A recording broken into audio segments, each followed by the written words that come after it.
छत्तीसगढ़ सामान्य अध्ययन से संबंधित 10 प्रश्नों पर रोज हम डिस्कशन करते हैं, जो कि सीजीपीएससी और सीजी व्यापम के परीक्षाओं के लिए बहुत ज़्यादा इंपॉर्टेंट हो सकता है। सीधे हम लोग क्वेश्चन पर चलते हैं। तो भाई आज का पहला क्वेश्चन है, छत्तीसगढ़ में पहली कोऑपरेटिव राइस मिल की स्थापना कहाँ हुई थी?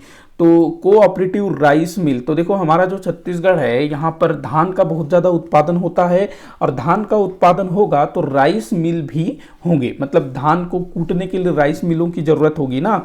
तो अधिकतर जो राइस मिल थे पहले वो मतलब जो क्या करना चाहिए, प्राइवेट थे या फिर ब्रिटिश सरकार के हाथों में थे। तो ब्रिटिश काल में ही पहली बार हमारे छत्तीसगढ़ में ना कोऑपरेटिव राइस मिल स्थापित किया गया। तो आपको बताना है कि ये कहाँ स्थापित किया गया था।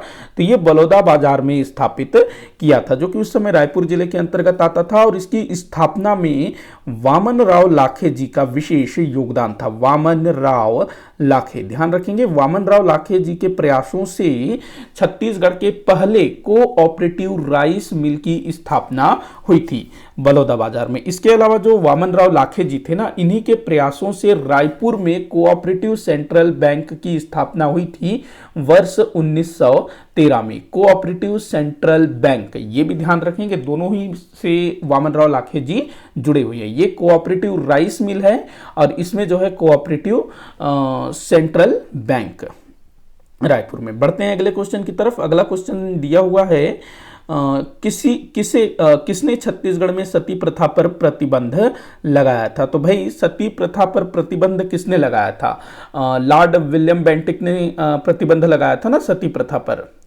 1829 के आसपास में, 1828-29 के आसपास सती प्रथा पर लॉर्ड विलियम बेंटिक ने प्रतिबंध लगाया था। तो इसके बाद ना अंग्रेजों का जहां जहां भी प्रभुत्व स्थापित था, जहां जहां पर भी अंग्रेजों का नियंत्रण था, वहां पर अंग्रेज जो है वहां के शासकों पर दबाव बनाने लगे कि आप भी अपने राज्य में सती प्रथा को प्रतिबंधित करिएगा। तो देखिएगा इस समय ये जो पीरियड था 1828-1829, हमारे छत्तीसगढ़ पर अप्रत्यक्ष रूप से अंग्रेजों का शासन था, मराठे तो थे ही थे।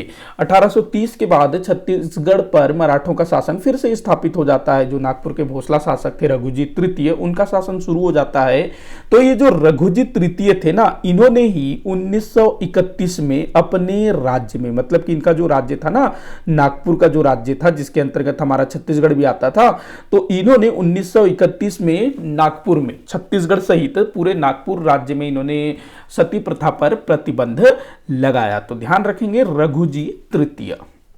बढ़ते हैं अगला क्वेश्चन, अगले क्वेश्चन की ओर। अगला क्वेश्चन दिया हुआ है, कबीरपंथी जब आपस में मिलते हैं तब एक दूसरे का अभिवादन किस प्रकार करते हैं? देखो आपको हर चीज ध्यान में रखना होगा, कुछ भी पूछा जा सकता है।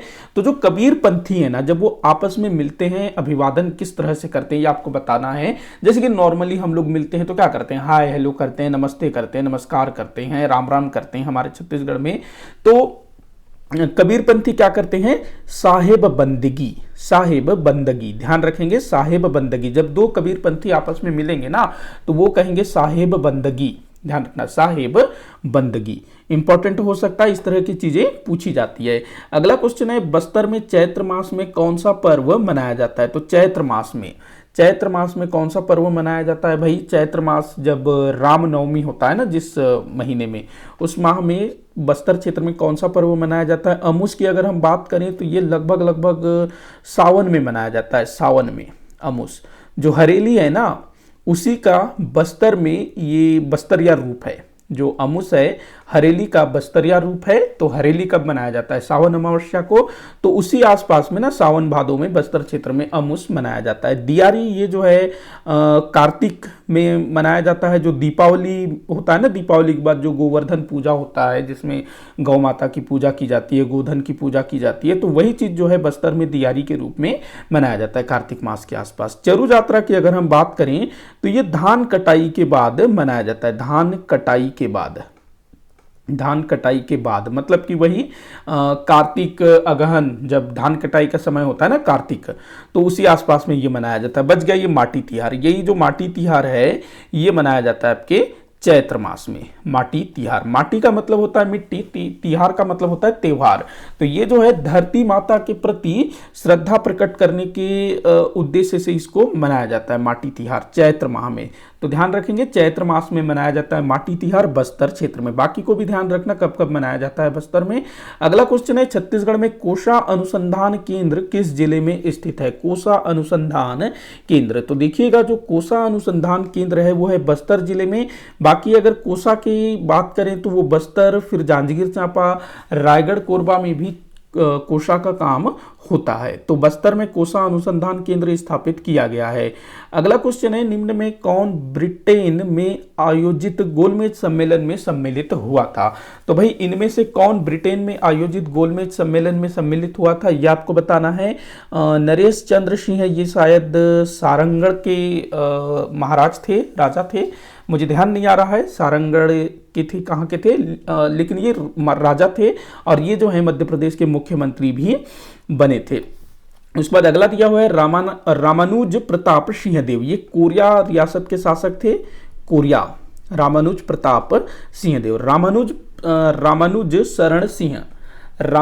शरण सिंह ये जो है ना सरगुजा के राजा थे, सरगुजा के। उसके बाद वीरेंद्र बहादुर सिंह, ये कवर्धा के माफी चाहूंगा, ये खैरागढ़ के राजा थे। वीरेंद्र बहादुर सिंह, इसमें कोई शक नहीं है, ये खैरागढ़ के राजा थे। ये सरगुजा के थे, सरगुजा, और ये कोरिया के थे रामानुज प्रताप सिंहदेव। बाकी इनका थोड़ा सा मुझे डाउट है, सारंगढ़ के राजा थे जहां तक ये। खैर आप लोग मुझे कमेंट करके बताइएगा नरेश चंद्र सिंह कहां के राजा थे। अब हम अपने क्वेश्चन पर आते हैं कि निम्न में से कौन ब्रिटेन में आयोजित गोलमेज सम्मेलन में सम्मिलित हुआ था? तो इसका आंसर है रामानुज प्रताप सिंहदेव। रामानुज प्रताप सिंहदेव। मैंने रामानुज प्रताप सिंहदेव के विषय में पहले भी काफी कुछ बताया हुआ है। रामानुज प्रताप सिंहदेव जो कि कोरिया के शासक थे। रामानुज प्रताप सिंहदेव कहाँ के शासक थे भाई? कोरिया रियासत के शासक थे। और इन्होंने ना अपने शासन काल में कोरिया में मध्याह्न भोजन कार्यक्रम शुरू किया था। 8वीं कक्षा तक के बच्चों को ये जो है ना गुड़ और चना वितरित करवाते थे दोपहर के समय में। तो ये 8वीं कक्षा में लगभग 1941 के आसपास में था ये चीज। और इन्हीं के शासनकाल में ना जो कोरिया में जो कोयला क्षेत्र है उनको भी विकसित किया गया था इन्हीं के समय में। कोरिया का जब भारत संघ में विलय हुआ तब विलय पत्र पर हस्ताक्षर करने वाले यही थे रामानुज प्रताप सिंहदेव। तो ध्यान रखेंगे ये गोलमेज सम्मेलन, कौन सा गोलमेज सम्मेलन भाई? 3 गोलमेज सम्मेलन हुए थे ना।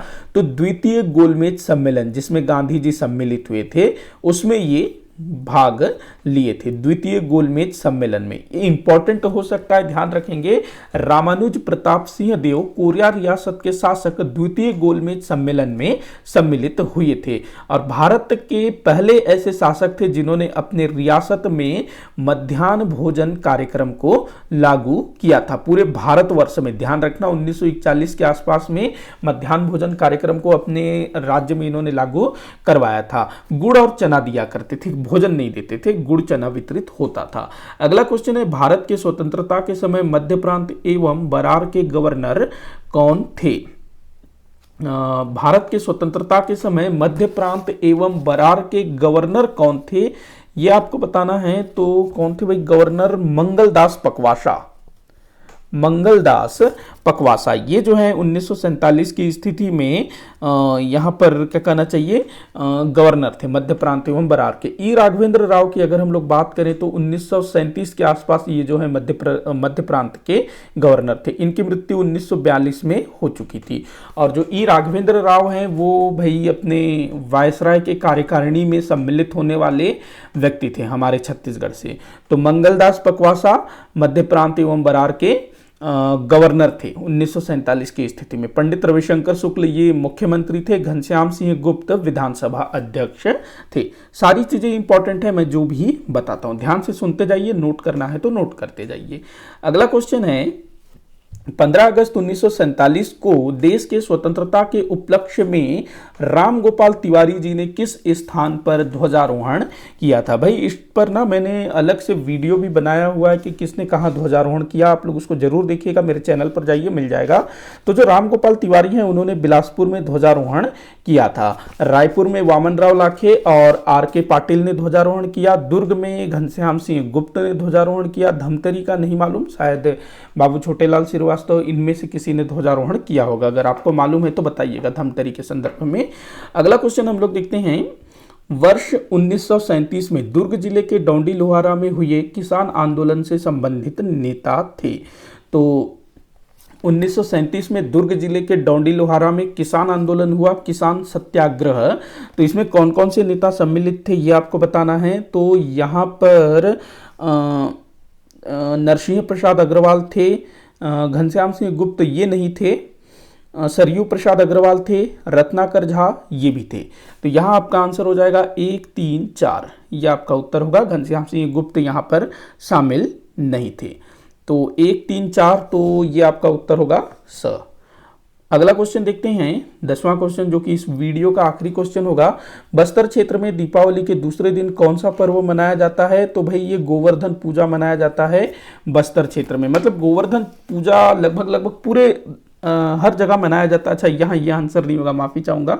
गोवर्धन पूजा तो पूरे दुनिया में मनाया जाता है, जहां भी दीपावली मनता है दीपावली के दूसरे दिन गोवर्धन पूजा मनाया जाता है। बस्तर क्षेत्र में मनाया जाता है दियारी, ध्यान रखना, पीछे ही मैंने शायद इसको डिस्कस किया था। तो दियारी मनाया जाता है बस्तर क्षेत्र में दीपावली के दूसरे दिन, मतलब जिस दिन गोवर्धन पूजा होता है उस दिन बस्तर क्षेत्र में दियारी मनाया जाता है, ध्यान रखेंगे। अगर हम नववर्ष की बात करें ना, तो हमारे भारत के पश्चिमी भाग में, विशेष करके गुजरात और थोड़ा बहुत राजस्थान में, जो नववर्ष की शुरुआत है ना वो दीपावली के दूसरे दिन से माना जाता है। गोवर्धन पूजा जब मनाया जाता है ना उसी दिन जो है नववर्ष आरंभ होता है पश्चिम भारत में, विशेष करके गुजरात और राजस्थान के कुछ क्षेत्रों में, ध्यान रखेंगे इस चीज को भी आप लोग।